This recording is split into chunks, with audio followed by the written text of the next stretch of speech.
आई ने मोहम्मद गोरी के लिए दिल्ली क्षेत्र खोल दिया।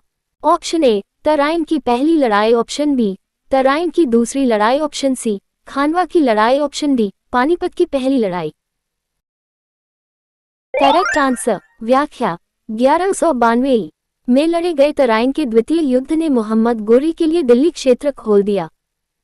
इस युद्ध में मोहम्मद गोरी ने इस क्षेत्र पर शासन करने वाले पृथ्वीराज चौहान को पराजित कर इस क्षेत्र पर अधिकार कर लिया। वे दो वंशज कौन थे जिन्होंने खिलजी शासकों से तत्काल पहले और बाद में शासन किया था? ऑप्शन ए गुलाम तथा लोदी, ऑप्शन बी सैयद तथा लोदी, ऑप्शन सी गुलाम तथा तुगलक, ऑप्शन डी तुगलक तथा लोदी। Correct answer. व्याख्या खिलजी शासकों 1290-1320 से पहले गुलाम वंश 1206-1290 तथा खिलजी शासकों के बाद तुगलक वंश 1320-1412 का शासन था। कृष्णदेव राय ने कौन सी पुस्तक लिखी थी? Option A Mitakshara, option B Rajatarangini, option C Karpura Manjari, option D Amuktamalyada. Correct answer. व्याख्या कृष्णदेव राय के शासनकाल को तेलुगु साहित्य का क्लासिक युग कहा गया है। इसके राज दरबार में तेलुगु साहित्य के 8 सर्वश्रेष्ठ कवि रहते थे जिन्हें अष्टदिग्गज कहा जाता था।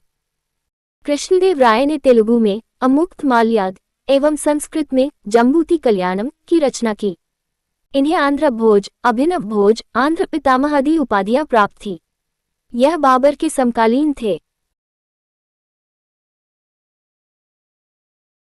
निम्न में से किसका अपने समकालीन मुगल बादशाह के साथ मिलान गलत हुआ है?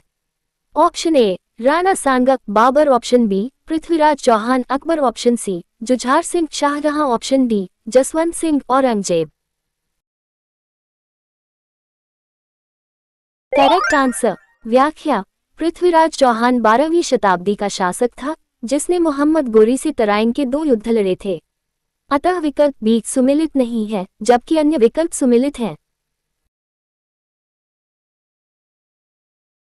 नाना फडणवीस का मूल नाम था। Option A Mahadji Scindia, option B Tukoji Holkar, option C Narayan Rao, option D Balaji Janardan Bhanu.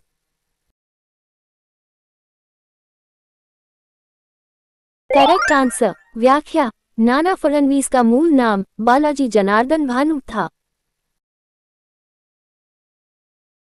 निम्नलिखित में सही जोड़ा कौन सा है? Option A Assam Itanagar, option B Arunachal Pradesh Guwahati, option C Tripura Agartala, option D Nagaland Shillong. Correct answer. व्याख्या असम की राजधानी दिसपुर, अरुणाचल प्रदेश की राजधानी ईटानगर, नागालैंड की राजधानी कोहिमा तथा त्रिपुरा की राजधानी अगरतला है। अतः अभीष्ट विकल्प सी है।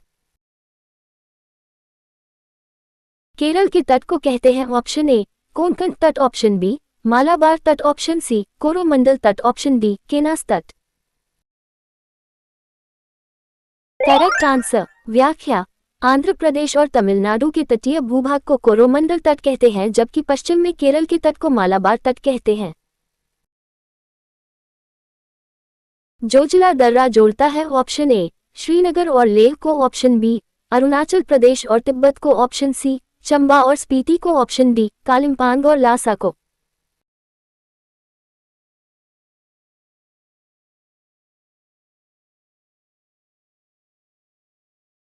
Correct answer. व्याख्या जम्मू और कश्मीर में अवस्थित जो जिला दर्रा श्रीनगर और लेह को जोड़ता है।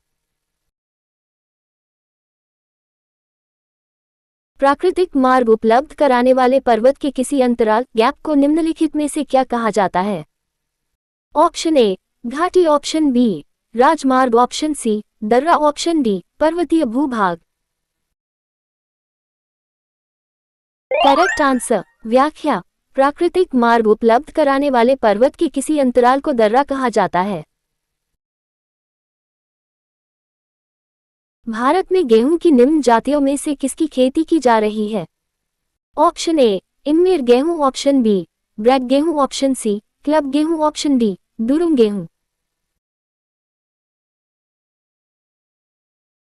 Correct answer. व्याख्या दिए गए विकल्पों में क्लब गेहूं टी स्फेरोकोकन के अतिरिक्त शेष तीनों ही प्रजातियों की खेती भारत में व्यापार के लिए की जाती है। परंतु वर्ष 1965-2007 के दौरान सबसे अधिक ब्रैड वीट की ही किस्में जारी हुई हैं। अतः कहा जा सकता है कि भारत में ब्रैड गेहूं की खेती की जा रही है।